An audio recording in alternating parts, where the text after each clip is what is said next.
Continua il nostro viaggio in compagnia degli amici della FNP CISL del Friuli Occidentale, i pensionati. Io ringrazio come sempre Loris Pasuti, il Deus Ex Machina di Parliamone, questo programma che sta avendo particolare successo. Oggi si parlerà di tante attività, ma soprattutto di sanità. Siamo in un territorio florido da questo punto di vista. Ben ritrovato Loris. Sì, ben ritrovati anche a voi, gentili telespettatori. Siamo a San Vito al Tagliamento, nella sede CISL, FNP CISL di San Vito, in via Altan numero 48, una sede aperta dal lunedì al venerdì dalle ore 8:30 alle ore 12 e il pomeriggio di mercoledì dalle ore 16 alle ore 18.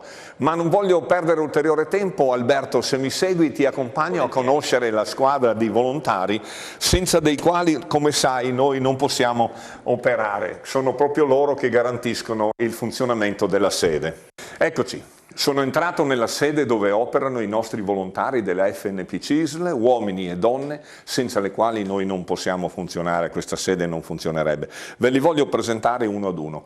Abbiamo Gigliola, Clelia, Luigi, Maria Rita, Franco e infine il responsabile della sede, Virginio Battiston, al quale chiedo subito di raccontare questa realtà operativa e che cosa facciamo noi qui all'interno di questa sede. Prego Virginio. Allora, io sono Battiston Virginio, sono responsabile della sede qui a San Vito, che è una sede storica, e sono molto onorato a farne parte, assieme ai miei colleghi qua presenti. Noi prendiamo appuntamenti per l'INAS e il CAF tramite agenda e risolviamo piccoli problemi a delle persone che ci vengono a chiedere informazioni. Virginio ha detto piccoli problemi. Non sono piccoli problemi, sono problemi svariati, complessi, che, ripeto, senza di loro non potremmo affrontare. Se mi seguite vi accompagno in un'altra stanza a conoscere persone che avete già visto, ma ce ne sono di nuove. Entriamo nell'ufficio del patronato INAS dove si svolgono le pratiche fiscali. Prego, se mi seguite vi accompagno. Eccoci, sono entrato nell'ufficio del patronato INAS dove si svolgono le pratiche previdenziali, non fiscali. Ho fatto un errore prima, ma è il bello della diretta. Qui operano persone che avete già conosciuto, ma ve le voglio ripresentare. Veronica è la responsabile dell'ufficio INAS di San Vito, c'è una collega, la Sara, e poi abbiamo Angelo che è un nostro volontario della FNP CISL, però è specializzato, cioè lui si occupa di pratiche previdenziali e ha una specializzazione, una competenza. Ecco, io comunque lascio la parola a Veronica che ci racconta qualcosa. Prego Veronica. Sì, oggi volevo raccontarti una pratica in particolare. Abbiamo risolto fortunatamente dopo un po' di indagini e anche un po' di tempo, perché una persona è rimasta sprovvista di pensione di invalidità dal maggio del 2019, perché purtroppo durante una revisione è stata cambiata la percentuale di invalidità. In realtà aveva diritto addirittura ad un aumento dell'importo, però per dei cavilli sempre burocratici, perché purtroppo i cambi di residenza influiscono, purtroppo le situazioni dello stato, le variazioni dello stato civile influiscono, eccetera, lui ha perso i contatti con il coniuge. Pur rimanendo coniuge di fatto, quindi legalmente coniuge, non si sapeva né che reddito avesse né dove abitasse, nulla. Per cui questo ha bloccato l'erogazione della prestazione e siamo riusciti dal 2019 nel dicembre del 2020 a riconoscergli gli arretrati e la prestazione che gli spettava per un totale di 8.000 euro. Il signore non era più in grado di lavorare, per cui effettivamente economicamente il problema era abbastanza pesante, però ci siamo dati da fare finché abbiamo trovato la soluzione. Come vedete amici, frequentare le sedi della CISL è importante, soprattutto perché incontriamo persone competenti, preparate, che vanno in fondo dei problemi, ma soprattutto li risolvono. Io vi ringrazio e alla prossima. Adesso vi accompagno in un altro ufficio dove svolgiamo, questa volta sì, le pratiche fiscali. Andiamo a incontrare Luigi Testa, responsabile del CAF di Pordenone. Seguitemi. Sono entrato nell'ufficio del CAF. Il CAF è il luogo dove si svolgono le pratiche fiscali della nostra fiscalità.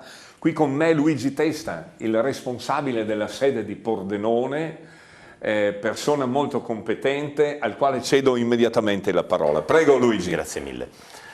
Oggi parliamo nuovamente di ISEE, strumento ormai conosciuto, indispensabile per accedere a tutta una serie di benefici, contributi, i cosiddetti bonus.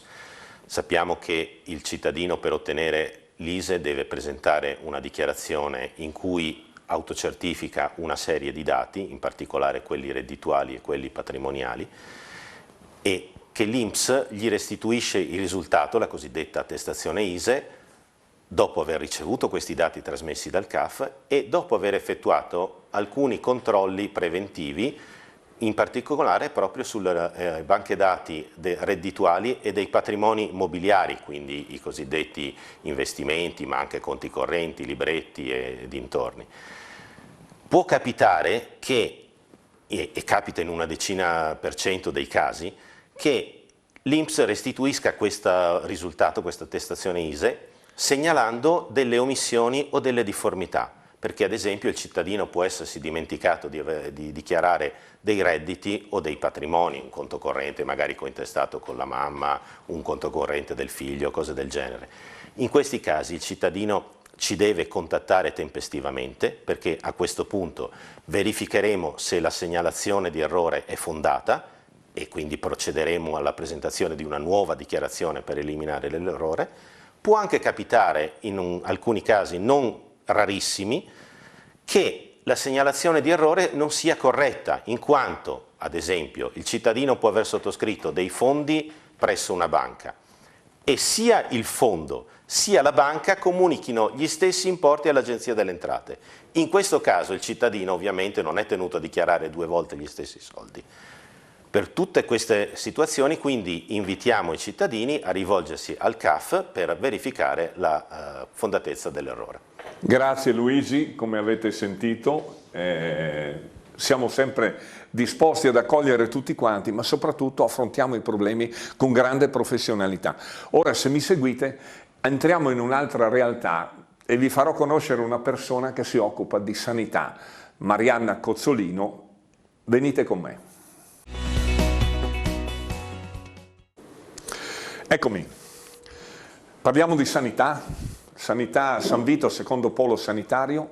Qui con me Marianna Cozzolino, responsabile della funzione pubblica per la sanità di Pordenone. Lascio a lei la parola perché ha sicuramente delle cose da dire. Prego Marianna. Grazie. Negli ultimi anni come sindacato stiamo seguendo dal punto di vista anche della dotazione organica i vari presidi e tra questi San Vito al Tagliamento purtroppo è uno di quei poli che soffre comunque di questa carenza di personale.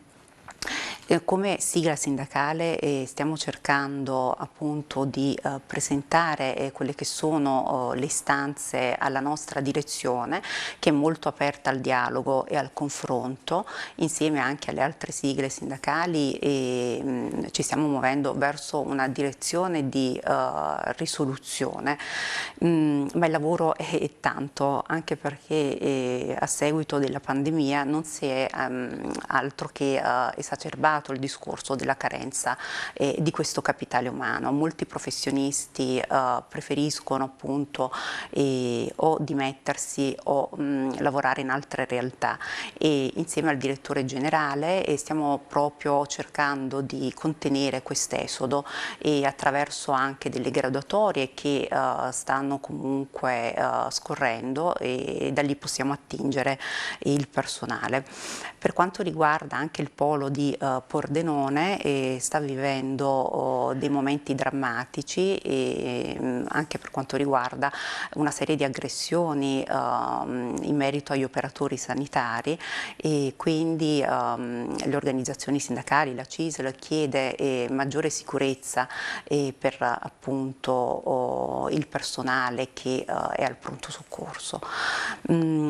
Ci muoviamo comunque verso una medicina territoriale, quindi c'è tutto un riassetto riorganizzativo e dove appunto speriamo che riusciamo ad affrontare, ecco, questa piaga anche per i cittadini in merito alle prestazioni sanitarie che sono fondamentali e devono essere erogate, ecco, nel rispetto della dignità delle persone. Grazie Marianna, una spiegazione molto chiara. E allora io mi alzo perché andiamo a salutare Alberto, a incontrare Alberto di nuovo per la conclusione di questa puntata. Seguitemi, venite con me. Eccoci. Abbiamo finito. Alberto, ti ho ritrovato, hai fatto visita alla sede? Io visito tutte Molto le sedi bene. nelle quali Hai mi visto porto. quante stanze, quante persone competenti?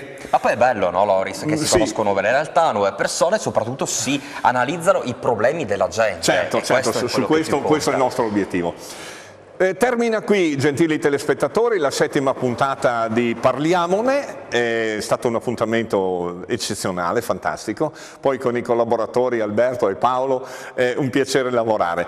Vi diamo appuntamento alla prossima, che sarà ancora una nuova novità, ci saranno Certo. cose nuove e quindi ci accompagnerete ancora con noi. Alla prossima. Parliamone termina qui, grazie per l'attenzione, alla prossima, grazie anche a te Loris. Anche a voi, arrivederci.